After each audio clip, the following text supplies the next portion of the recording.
Hi guys, I'm Matt Cardle and you're watching Entertainment Focus.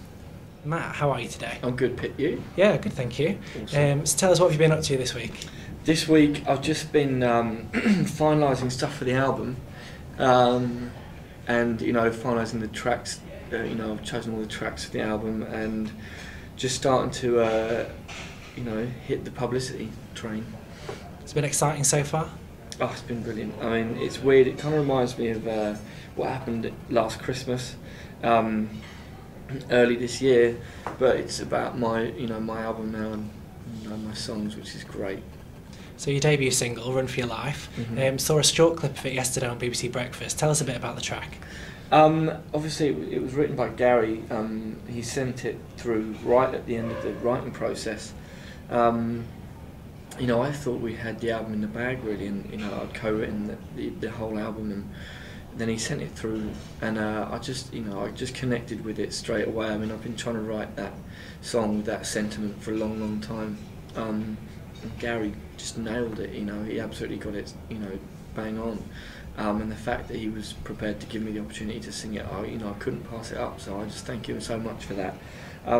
The song's about not being good enough for the person you're with, and doing the right thing, and just going to run for your life, go and find someone that can give you everything that you need, and I can really relate to that.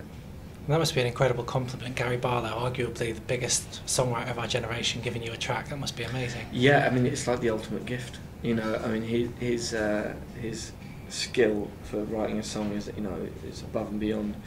I just thank him so much. And did you know when you recorded that song that was going to be your debut single proper? No, I didn't at the time. We didn't know whether it was going to be one of my tracks that was going to be the first single. But then we chose that bit because it just seemed right. So let's talk about Letters. We've seen the cover art. You've been teasing fans about what they can expect. What can we expect from the record? It's a really good mix of songs. There's some really soulful stuff in there. There's some really stripped back, quite acousticy stuff in there. There's tracks with big production. There's tracks with not much production. There's ballads. There's rock songs. There's a bit of everything in there. Hopefully that everybody's going to like. I just pray that everybody likes it. And I've read things saying that it's quite Snow Patrol-like and quite indie. Would you say that was quite true, or is your sound different? different? I think it is true that it's that it swings that way. But it's the kind of music that I've always been creating. If you listen to some of my older albums, then it's not far from it at all. But I've just been able to work with Egg White and James Walsh and the Nexus and Biff and the guys down in Brighton. It's just been such a great ride. And you've managed an amazing feat, haven't you, to actually get creative control over your record? Yeah, I mean, I'm so thankful to Simon for letting me go away and write the album that I wanted to write, and do it in the way that I wanted to do it. I don't think anyone else from the X Factor, I'm sure, has had that amount of control over it artistically. But then again, Pip, I've been doing it for a long time, so I would have been quite upset if I didn't have control over it. I was going to say, because the normal thing is that they just give you a team of songwriters, go, here you go, that's your album. Yeah. And you get, I've interviewed former winners, and you get the impression that they don't really know what happened when the album was recorded. They just went in a booth and sung, but we never get that impression with you. No. I mean, all the songs have come from the heart, or from my heart, and they're true to what I stand for and am about, and musically it's true to what I stand for and what I'm about. And I'd get in the studio with people and we'd discuss what I wanted to say and stuff that's happened to me, and my life experience is what the track is, and what the album is. And it's weird, you get into a room with someone that you've never really met before, and then you start talking about your deepest, darkest moments, and it's like, it's an incredible experience when you both find yourself on the same page, and you're like, wow, let's and then let's run with it. Sometimes it doesn't work, obviously, but 90% of the time it was working. And are you feeling the pressure now with Cher Lloyd obviously going to number One Direction, getting quite a buzz at the moment? Do you feel that pressure, or do you just separate yourself from it? I mean, I'm completely different to those guys. I couldn't be further away from what Cher's doing.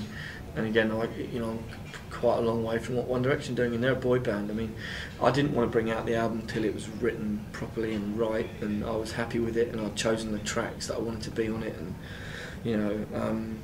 I just wanted it to be right, and I think, well, I know it is, and that's why it's taken this long, because I'm very picky about, what song. We had a lot of songs to choose from, and when I eventually chose the album tracks, I think we all agreed that we chose the right set, and I couldn't be more proud of it.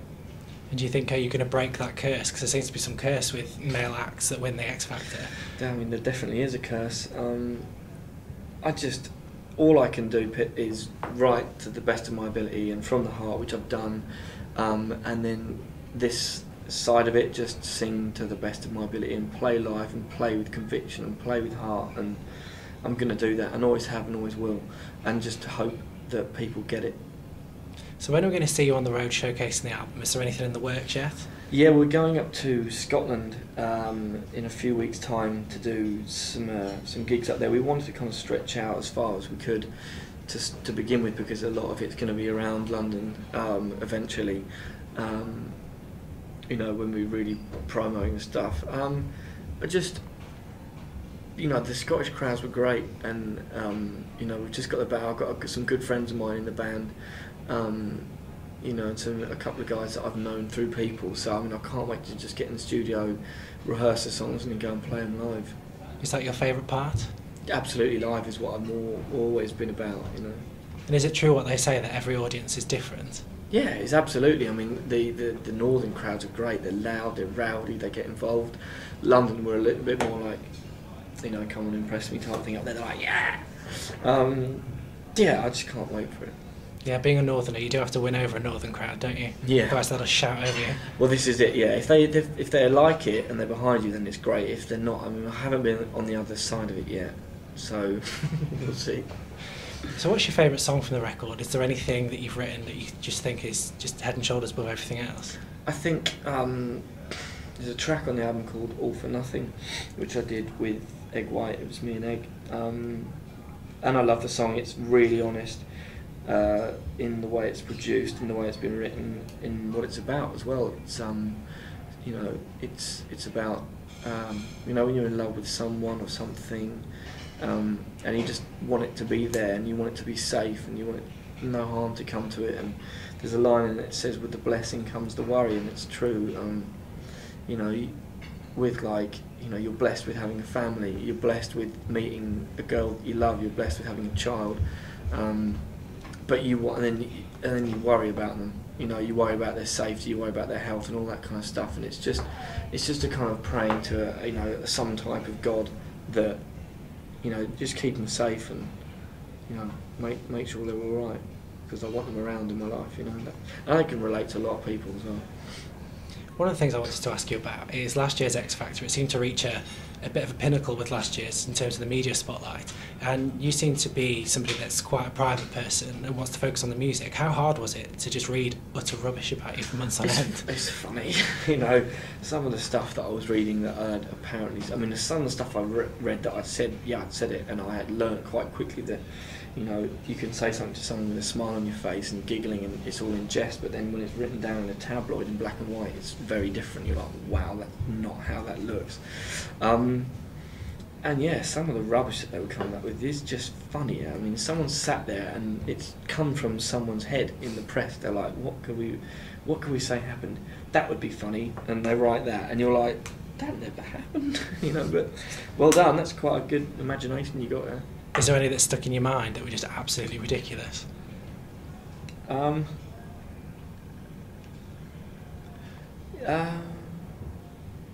can't think. There was quite a few at the time. It was incredible. My mum and dad obviously kept all the papers and all the cuttings from press things, and there was so many of them. And I was like, oh my god! Like, it was 10 weeks, and there was averaging 2 a week. Obviously, there was a picture of me on the front page of the Sun, smoking a spliff apparently, and it was actually a picture from an old band shoot from a friend of mine's dad who took the picture, and it was a rollie. One of my so-called friends had got it off my Facebook and sold it to the Sun, and made his money out of it. But it's just fun. They're like, yeah, doped up metal or something like that, and it was a rolling. And have you found it quite difficult with a friend having done that to you, a bit more choosy in who you trust? And well, to be fair, he wasn't really a mate of mine, and that's people really, you find out who your real friends are, and he was never really a close friend, and I found out who it was, and it's through my mum. His mum told my mum that he'd done it, and I'm like, you don't tell people when you've done that. It's not cool, like. But yeah, I mean, it's a real tight-knit group of close friends that that don't mind me not being around, and don't mind me not being in touch as much because I'm so busy and my mind's full of the album and the songs. But then there's that circle of friends just outside of that who've got your number, and they they'll call you up all the time and say, oh, you've changed, and I was like, oh, we never hung out anyway, like, why do you want to hang out? Some people, the last time I saw them, they were punching me in the face outside a kebab shop, and now they've got my number, and they're like, hey mate, how's it going? I'm like, what? Like, fuck off. But there we go. Yeah, it's people for you, isn't it? It's people. Social media as well for you. People, I don't know. How do you find social media? Because you're an active tweeter. I'm not great with Twitter. I love the fact that I've got people on there support me so much. It's amazing. And I've got over 400,000 followers now, and I think that's incredible. I thank everyone so much. But now the stuff's going on, I can tweet, but they were like, why aren't you tweeting? Why aren't you tweeting? But like, there's only so many ways you can say, in the studio, again, writing songs, again, great track. If you come out and tweet every day, oh, another great track, another, it's like, it gets boring. And like, I'm not the kind of person who's like tweeting about what I had for breakfast, or tweeting about, what I should get from the petrol station. It's like, if I've got something interesting to say, like, like I'm doing this, I'll tweet about this, and I'll tweet about the fact that I'm on the way to a gig, or how the gig was, and then I'll be tweeting. But it's just been a bit of a quiet period. Yeah, there's an expectation on Twitter, isn't there? You'll respond to everything because you're there all the time, which is just ridiculous. And the people are like, please follow me, and like, the things with Twitter and direct messages, if you follow someone, it's almost like they've got your number. Do you know what I mean? Because a direct message is almost like a text message, and if they then direct message you and you don't reply, then that's like someone's texted you and you've just gone. Do you know what I mean? And it's just impossible, and everybody's like, follow me. And if you reply to someone's tweet, at the start I didn't know how to work it, and I didn't know how it worked, and I was talking to people on it, tweeting at people, and then if you tweet at one person, then someone else is like, why aren't they tweeting me? It's like, well, you tweet her back, and then it's just, it gets a bit confusing and a bit hard to deal with at times. But yeah, I've had fame by association, which is quite interesting. Yeah. I get people messaging me going, oh, you interviewed so-and-so. Tell them this, give them a call. It's like, no, you're interviewing them, it's slightly different. My manager gets a lot of that. I can imagine. So my last question for you, Matt, is what else are you going to fit in before Christmas? Have you got anything else coming up? Obviously the album, single are going to be the focus, but are you going to get anything else in there? No, like I say, the album and the single, can't wait. I'm just praying that it goes well, and I've got the gigs up in Orkney and Inverness and the Shetland Islands. And then just promo, and just I'm going to be writing as well, Pip. I'm always writing, so I'm kind of just going to crack on with the second album. Well, why not? If you've got it, why not? We've got a lot of songs backed up from the first, and I've been writing all the time. That's what I do most, is writing. All my free time is spent either skateboarding or writing a song. Sounds good. I think it's fun.